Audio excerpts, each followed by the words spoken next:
Préparez-vous à rencontrer Gabi Gatineau, une humoriste de la relève et une ancienne toxicomane qui fait sensation auprès de ses plus de 150 000 abonnés. Aujourd'hui, nous plongeons dans son univers, explorant son humour, son parcours de guérison et ses livres captivants, tout en découvrant ses projets futurs et excitants. Attachez vos ceintures, ça va être un voyage passionnant.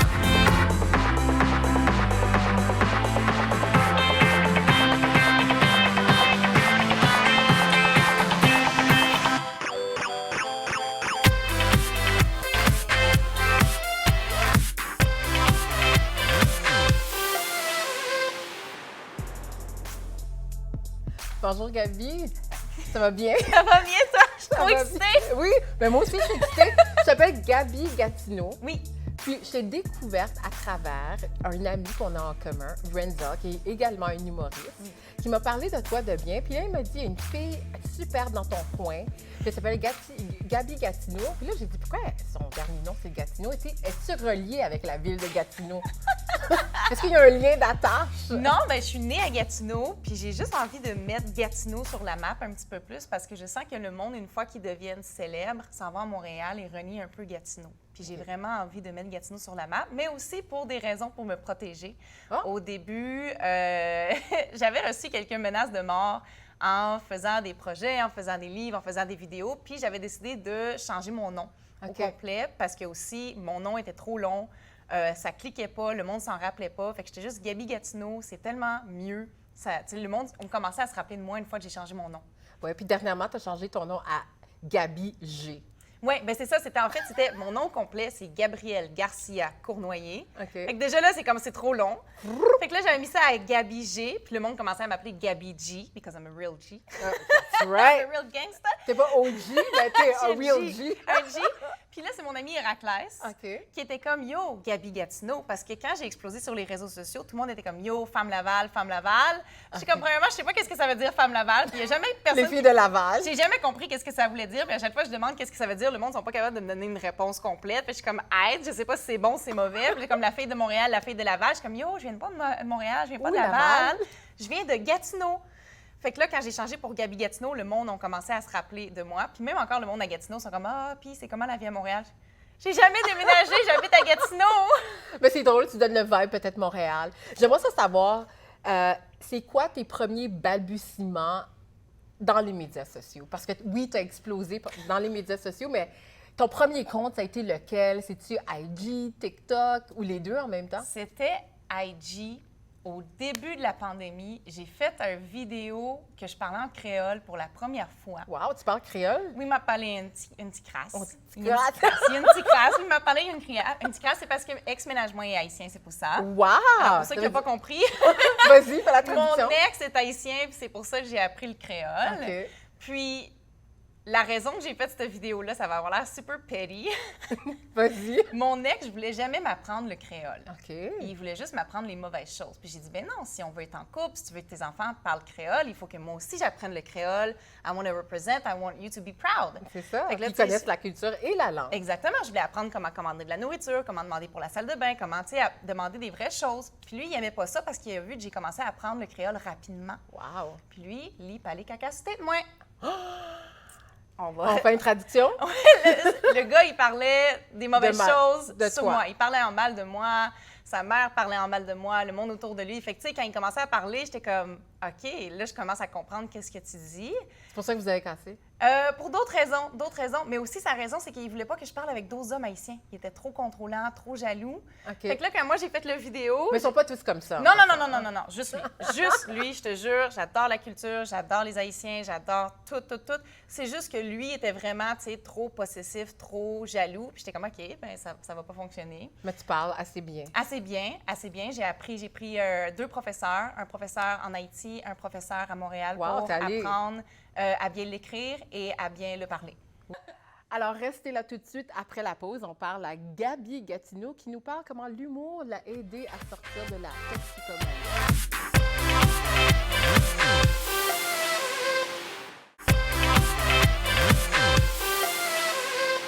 Vous écoutez exclusivement sur TV Rogers, suivez-moi, et on a toute une invitée qui a explosé sur les médias sociaux pendant la pandémie. C'est Gabi Gatineau.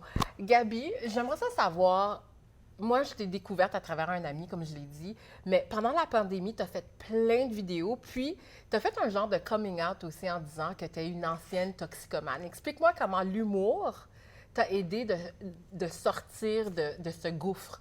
Oui, ben, je suis une ancienne toxicomane. J'ai consommé de la drogue et de l'alcool pendant 10 ans. Ça fait maintenant 7 ans que je suis sobre et abstinente. Merci. Bravo! Que tu as célébré sur les médias sociaux avec un gros numéro 7 en rose. Oui. Donc, je parle de mon passé ouvertement. Puis avant, j'en parlais pas tant que ça parce que ma vie, c'est ma vie. T'sais, pour moi, c'était pas extraordinaire, ma vie, parce que je pensais que ma vie, elle était normale. Okay. Fait que, tu sais, j'étais comme, ben, tout le monde a des problèmes, tout le monde a des problèmes de consommation, tout le monde a des problèmes. Puis j'étais comme, ben, moi, parler de ma vie, pour moi, c'est pas extraordinaire. Fait que, tu sais, au fur et à mesure, j'ai commencé, pendant la pandémie, à être sur les réseaux sociaux parce qu'avant, je ne l'étais pas tant que ça. Okay. J'ai commencé à être sur les réseaux sociaux à cause de la pandémie. Le monde était comme full depressed. Puis j'étais comme, OK, ben moi, je suis mis non essentiel par le gouvernement. Je vais commencer à faire des vidéos juste pour remonter le moral du monde parce que j'étais comme, ben je sais c'est quoi la dépression, je sais c'est quoi le suicide, je sais c'est quoi, tu sais, passer à travers tout ça. Exactement. Puis je me suis dit, ben je vais faire des vidéos humoristiques. Puis ça l'a éclaté. J'ai fait des vidéos humoristiques. Puis c'est là que, dans le fond, Renzel m'a remarqué. Shout-out à Renzel. Renzel, que j'adore beaucoup. Qui est également un humoriste lui-même. Qui est un humoriste, qui est un ami, qui est tout. Renzel, c'est number one. Puis, il m'a dit, Gabi, la manière que tu fais tes vidéos, la manière que tu crées tes vidéos, puis que tu penses comme un humoriste. J'étais comme, ah! Wow! J'ai jamais pensé à ça. Je me suis tout le temps vue comme étant un clown. Oui, avec ma famille, mes amis. Mais tu sais, quand tes amis se disent, ah, t'es drôle, tu devrais faire de l'humour, it's really biased. Tu y crois pas vraiment. T'es comme, ouais. yeah, OK, je te fais rire toi, mais comme je vais pas faire un public. Puis Renzel, il est comme, mais non, tu devrais venir aux Bad Girls, faire un numéro puis te lancer là-dedans. Puis on veut juste mettre en contexte, c'est quoi Bad Girls? Les Bad Girls du Rire, c'est les Bad Boys du Rire. C'est un comedy club qui a été ouvert par Renzel qui va surtout mettre en scène des personnes multiculturelles. OK. Donc, et des femmes. Et des femmes. Donc, c'est ça, le Bad Boys pour les gars et les Bad Girls pour les girls. filles. Les filles! Puis c'est ça, fait que j'ai fait mon premier numéro il y a 2 ans. Puis ça a été un succès. Puis wow. Depuis ce temps-là, j'étais comme, oh my God, I want to do this. J'adore. Puis j'ai fait des vidéos avec Renzel. Renzel m'a donné beaucoup de support, beaucoup d'aide. C'est grâce à lui si j'étais au ZooFest l'été passé. Comme il a tout le temps été là pour me supporter puis me conseiller. Puis vraiment, number one. Puis toi, on s'entend l'humour, surtout au Québec, et aussi dans la francophonie canadienne, c'est beaucoup plus des hommes qui dominent. En tant que femme humoriste, à Gatineau, est-ce que la scène commence à s'élargir puis à donner une place plus grande aux femmes? De plus en plus. Que tu as fait ça? À Montréal, oui. Okay. Il y a énormément de femmes humoristes à Montréal. À Gatineau, pas tant que ça. Puis quand ils commencent, ils s'en vont à Montréal. Fait que, tu sais, moi, j'essaie de plus en plus d'aider le monde autour de moi. J'ai ma soirée open mic que j'ai. Je suis l'animatrice de ma propre soirée open mic. Dans le fond, c'est une soirée qui amène du monde qui veulent tester des jokes, qui n'ont jamais fait de l'humour. Fait que c'est vraiment une plateforme pour le monde qui veulent s'essayer pour commencer. Puis est-ce que tu les aides à se structurer, à monter? Parce que c'est quand même, il y a une structure dans la comédie. Bien, en général, le monde doit construire leurs affaires d'eux-mêmes. Mais tu sais, j'ai certaines personnes qui me contactent pour m'aider, pour que moi, je les aide. Mais tu sais, moi aussi, je suis encore en train de comprendre l'humour. Puis, tu sais, j'ai besoin d'aide. Des fois, tu sais, j'appelle genre du support sur Renzel, sur Gariana, tu sais, du monde pour m'aider autour de moi. Puis, je suis comme, je suis pas sûre qu'est-ce que je fais, je suis pas sûre si c'est bon. Puis, j'ai des amis autour de moi qui m'aident, mais à mon tour, moi, qu'est-ce que ces personnes-là, ils m'apprennent? Moi, je donne aux prochains. Aux autres, exact. C'est ça. Mais à Montréal, c'est vraiment développé. À Gatineau, un petit peu moins. Puis, c'est pour ça, justement, que j'aimerais ça, qu'à Gatineau, ça soit plus... que ça se développe. Que ça se développe de plus en plus, oui. Qu'on n'ait pas besoin d'aller dans des plus grandes villes parce que c'est ou bien Toronto, ou les États-Unis, ou bien Montréal pour la francophonie. C'est ça, parce qu'à Montréal, tu as tellement de soirées que tu peux faire 3 soirées en une soirée. Oh, wow! T'sais, tandis qu'à Gatineau, une fois, tu es surtout une femme, quand tu te fais booker, ben le monde sont comme, OK, on a booké une femme, on a fait notre job qu'on devait faire. La cause est causée, c'est comme, OK, c'est fait, c'est bon, c'est comme, OK, cool, mais comme... Je peux pas revenir pas avant un mois, ça veut dire, dans cette soirée-là. Fait que c'est vraiment difficile. Fait que je suis obligée d'aller à Montréal. Souvent, à Montréal, tu vas faire comme 4 heures de route, aller-retour, pour faire un 5-10 minutes pas payé. Puis, tu sais, mettons, si ça va pas bien cette soirée-là, la route est longue. Ouais. La route est vraiment longue. Je le fais souvent, je le sais. J'étais vraiment pas bonne, je vais arrêter, faire de l'humour. T'es comme, oh mon Dieu, c'était vraiment... c'était vraiment difficile. Mais c'est ça, fait que j'essaie de plus en plus de faire grandir la scène pour les humoristes de la relève à Gatineau. Oui.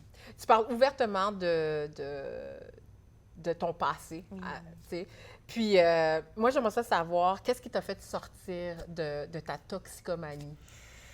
L'envie de mourir. Oh, wow! Oui, OK, ben on oui. va rentrer dedans. J'ai consommé pendant 10 ans. Puis moi, j'étais une personne à risque parce que ma mère biologique était une prostituée, puis elle a consommé de la drogue pendant qu'elle était enceinte de moi. Elle a Wow. consommé de l'héroïne et de la cocaïne. Donc moi, j'étais un bébé en sevrage. Donc dès la naissance, j'avais des problèmes de mobilité, je vomissais beaucoup, j'étais dure. Puis la famille qui m'a adoptée le savait très bien que ça allait être très difficile pour moi en grandissant, des problèmes à l'école, des problèmes de comportement, des problèmes de santé mentale. Alors, tu étais toujours à risque. J'étais toujours à risque. Ils ont tout le temps essayé de faire de la prévention, mais puisque eux, ils n'ont pas consommé, ils ne comprennent pas c'est quoi être dépendant. Puis, j'ai vu plusieurs psychologues, j'ai vu plusieurs travailleurs sociaux, mais même à ça, je suis tombée dans la drogue à 16 ans parce que j'avais un mal de vivre, problème d'identité, puis je me suis retrouvée à être dans des relations très toxiques avec les hommes. J'ai même été en situation d'itinérance pendant 1 an, j'ai été obligée de manger dans des poubelles pour survivre. Puis c'était vraiment très, très difficile. Mais après 10 ans, éventuellement, Qu'est-ce qui a été le point de bascule pour toi qui a fait comme, OK, j'ai besoin... d'aller chercher de l'aide. Exact. J'ai voulu me suicider. Puis quand j'ai écrit ma lettre de suicide, puis je voulais aller me gazer dans l'auto de mon ex, j'ai vu Dieu.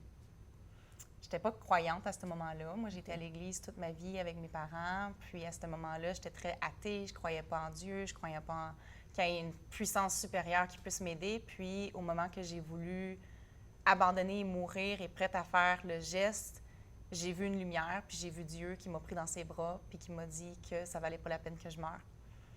Puis que j'avais un beau destin qui s'en venait. Puis il fallait que j'aille chercher de l'aide. Wow! Puis tu as cherché de l'aide. Ouais. Puis qu'est-ce que tu dirais à quelqu'un qui t'écoute présentement puis qui vit la même situation? Qu'est-ce que tu leur dirais? Qu'il faut pas lâcher prise, qu'il faut parler, il faut aller chercher de l'aide. Tu sais, moi, mon erreur, c'est que je pensais que j'étais capable de le faire toute seule. Tu sais, I'm a big girl, I'm a do it myself. Ouais. J'ai pas besoin d'aide, non, t'inquiète, parce que j'avais tellement peur de montrer des signes de faiblesse. Ta vulnérabilité. Exactement. Puis j'étais comme, ben non, j'ai pas de problème, il y a beaucoup de déni là-dedans. Je suis comme, ben non, tout le monde consomme de toute façon, c'est juste une mauvaise journée. Puis j'en parlais pas au monde parce que aussi j'étais entourée pas du bon monde, du monde qui consommait, du monde qui était comme, ben non, fais juste prendre une autre bière, ça va être correct. Fait que il faut s'entourer des bonnes personnes, il faut être capable d'en parler, il faut s'écouter, il faut prendre une pause. Puis des fois, il faut aller chercher de l'aide plus professionnelle, psychologique, des fois aller dans des centres de rehab, des fois aller justement dans Narcotiques Anonymes, Alcooliques Anonymes, aller voir un psychologue, aller voir un médecin, quelqu'un pour nous aider, mais il faut demander de l'aide, on ne peut pas le faire tout seul. Mais en tout cas, avec ton humour, tu nous aides sur les médias sociaux. Restez là tout de suite après la pause. On continue à parler avec Gabi Gatineau qui nous parle de ses beaux livres.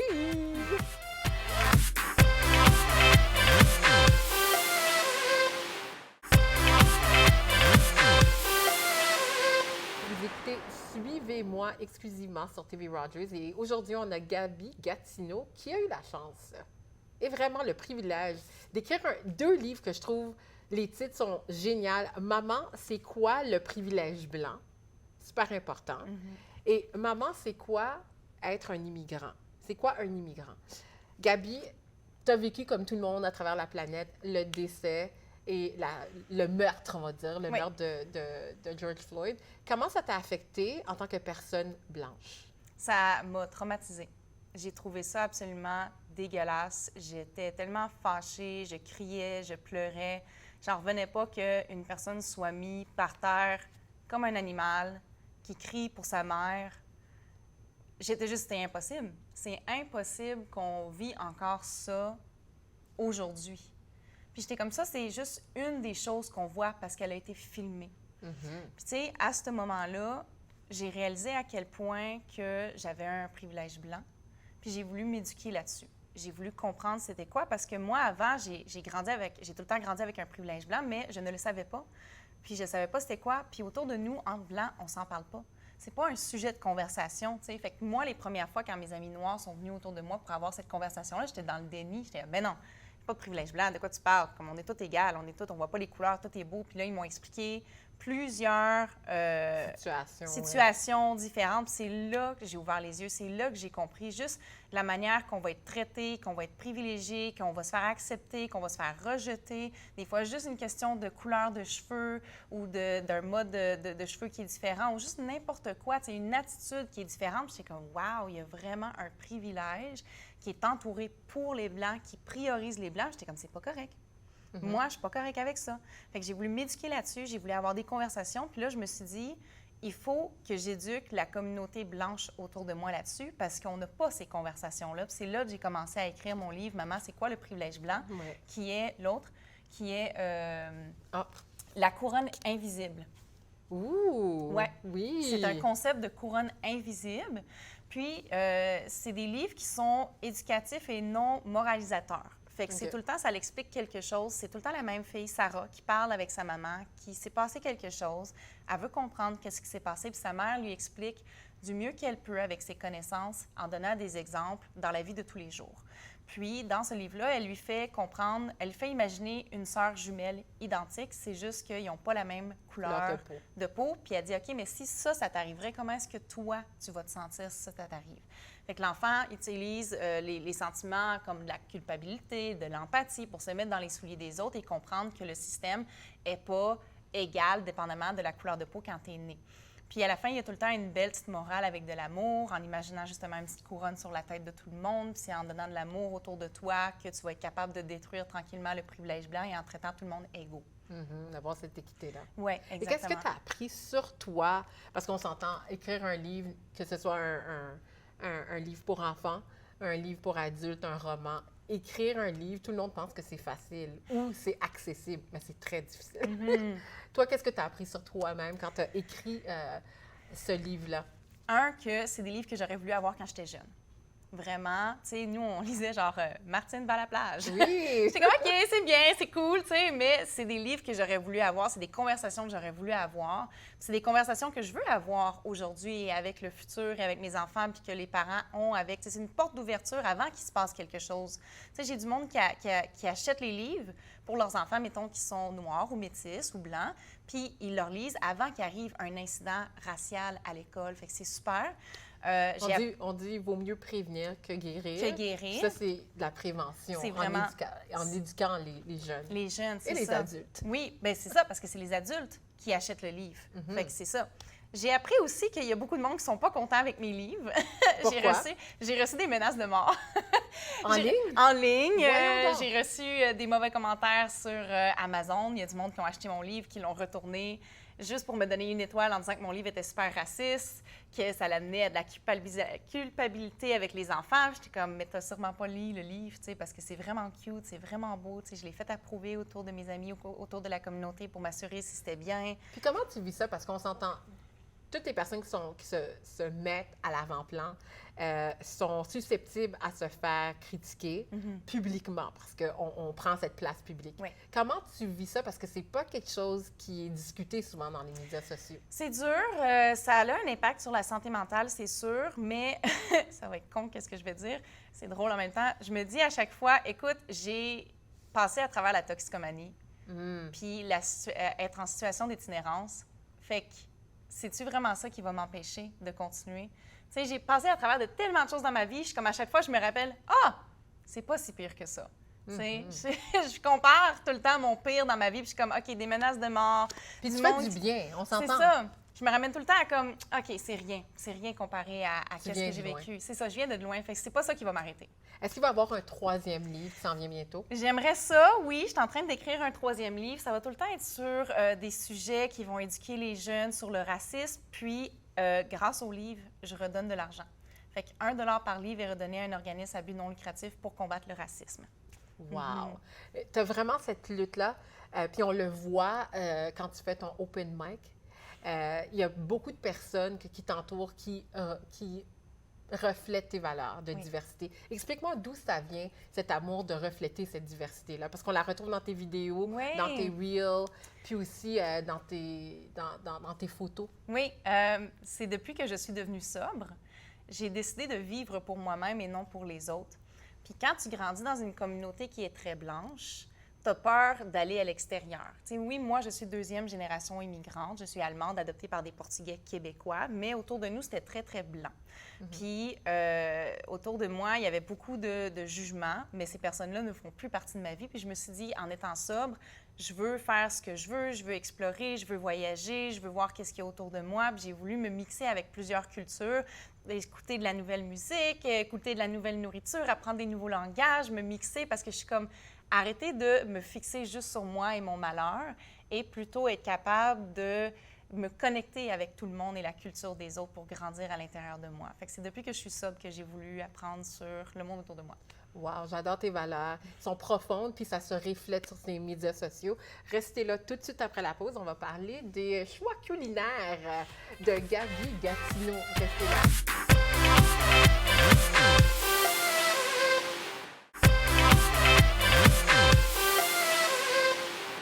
Alors, vous écoutez, suivez-moi exclusivement sur TV Rogers. Je suis avec Gabi Gatineau, puis on continue de rire avec elle parce qu'elle est humoriste, conférencière et surtout chef culinaire multiethnique.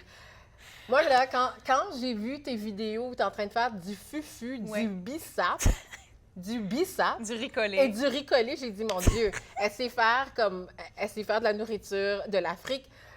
D'Haïti et des Caraïbes, on s'entend. Oui. Puis du bissap, c'est partout dans les Caraïbes, dans l'Afrique. J'aimerais savoir d'où est venue cette inspiration de faire des vidéos d'humour et culinaire en même temps. C'était une parodie parce que j'aime beaucoup rire des influenceurs, des influenceurs. Ranceurs. Exactement, des influenceurs. Puis tu sais, il y avait une vague d'influenceurs qui se pensent tellement meilleurs que les autres puis qui sont comme en train de vendre des produits. Puis j'étais comme... Puis là, il y avait des vidéos sur TikTok du monde qui font de la bouffe, mais qui se trompent, puis qui sont pas bons, puis le monde qui font des collages, puis qui rit d'eux. Puis je suis comme, mais moi, je vais faire une parodie exprès pour que le monde rit de moi, comment poche que je suis. Rit de toi. De moi. OK. Alors, je me suis dit, je vais jouer la blonde stupide, maladroite, qui est pas bonne avec la culture des autres, qui sait pas comment cuisiner. Puis j'ai rentré dans « Salut tout le monde, ici votre influenceuse préférée, Gabi G. Et aujourd'hui, on s'en va dans le pays de l'Afrique. » Fait que tu sais, j'ai fait vraiment toutes les erreurs qu'une blanche pourrait faire en jouant dans un stéréotype qui ne fait pas de mal au monde, qui ne va pas mettre en danger une certaine personne, un groupe de personnes. Fait que c'est tout le temps, je ris de moi-même, comment blanche que je suis, comment poche que je suis. Puis ça a juste explosé. Oui, c'est devenu viral. Explosé. Même qu'une personnalité publique connue. Oui! Taiki a republié en faisant un collage. J'étais comme, oh my God, tout le monde était contre moi. Mais pas tout le monde, OK? 80% adoraient mes vidéos. Les créateurs de contenu ont adoré mes vidéos. Les humoristes ont adoré mes vidéos parce qu'ils voyaient que c'était un personnage, puis 20% détestaient. Ouais. Mais c'est grâce à mes 20% de hate, comme Cardi B a dit, « Thanks to my haters ». Il en faut des haters. Exactement. C'est grâce à eux que ça l'a republié, puis que là, ça l'a monté jusqu'à Taiki. Ouais, jusqu'en France ou peut-être où... Partout. Partout à travers le monde. Écoute, ma sœur travaillait à Haïti à ce moment-là, puis elle disait « Le monde te cherchait à Haïti ». J'ai du monde en France qui disait « Le monde parle de toi », le monde qui sont en Afrique, qui sont au Sénégal, qui sont partout au Cameroun, sont comme « On parle de toi, le monde te cherche, c'est qui cette femme ?» Elle est à Gatineau! Parce que c'est qui cette meuf? J'étais comme « Allô, Gabi Gatineau! » Puis toi, est-ce que c'était là, ce moment-là, que tu te dis « Oh mon Dieu, j'ai un gros public qui me suit ». J'en revenais pas, ça l'a explosé. Puis là, ben j'étais comme, OK, I guess que ça marche. J'ai trouvé la clé du succès dans mes vidéos. Fait que là, j'ai continué à faire des vidéos sur le bissap, sur le riz collé, sur le gingembre, tu sais, puis ça l'a continué. Mais je m'attendais vraiment pas à ça. Puis je trouvais ça vraiment drôle. Puis là, tu fais aussi des conférences dans les écoles, puis un peu partout. Explique-moi comment on pourrait t'embaucher pour faire une conférence, puis de quoi tu parles dans tes conférences? Oui, fait que je suis officiellement conférencière et conseillère pour jeunesse sans drogue. Ouh. Je fais des conférences sur la prévention de drogue et d'alcool. Alors, je parle de mon passé, mais je parle aussi de toutes les belles choses que j'ai accomplies depuis que je suis sobre. Et je parle des méfaits de toutes les drogues sur le cerveau et sur le corps, parce que oui, on va dire qu'on ne consomme pas, mais on n'explique pas pourquoi ne pas consommer. D'accord. Puis je leur dis comment aller chercher de l'aide, comment trouver les signes, comment justement, OK, ta pilule que tu vas aller chercher pour faire le party. Qu'est-ce qu'il y a là-dedans? Qu'est-ce qu'il y a là-dedans, exactement? C'est quoi les méfaits? Les méfaits, exactement. Tu sais, c'est comme ton amie t'adonne, mais tu sais, ton amie, elle l'a pris de où? sais, c'est un étranger qui lui a donné. Fait que tu ne sais pas qu'est-ce qu'il y a dedans, tu le sauras jamais. Fait que tu prends une chance. Fait que je fais de la prévention de drogue et d'alcool dans toutes les écoles, dans les centres de rétablissement, dans les centres jeunesse, du primaire jusqu'au cégep. Wow. Vraiment. Puis si le monde veut me contacter, bien, c'est directement sur mes réseaux sociaux, sinon sur gabygatineau@gmail.com. Ben oui, certainement. Qu'est-ce qu'on peut te souhaiter? Gabi Gatineau ou Gabi G? Gabi G. J'aime les deux. C'est comme, je suis comme Biggie, genre j'ai plein de noms différents. Hey, on va tout te trouver. Oui, mon Dieu, du succès, de la santé, du rétablissement, du bonheur, puis juste de la joie, parce que j'aime pas qu'est-ce qui est du hate, j'aime pas qu'est-ce qui est de la jalousie, mais tu sais, je veux juste faire rire le monde. Depuis le début que j'ai commencé à faire des vidéos, mon but, c'est de faire rire le monde, de faire, oui, réagir le monde, mais de faire rire le monde. C'est surtout ça, je veux de l'amour, de la paix, puis c'est ça. Mais moi, je te souhaite plus de stand-up, plus d'humour, puis une famille, parce que t'aimes les enfants, puis t'aimes éduquer avec tes beaux livres, Oui. puis un troisième thème, parce que je trouve que tu es sur une belle lancée. Puis merci de nous avoir fait rire pendant la pandémie, puis aussi de démystifier c'est quoi le privilège blanc Oui. en étant blanche toi-même. Oui.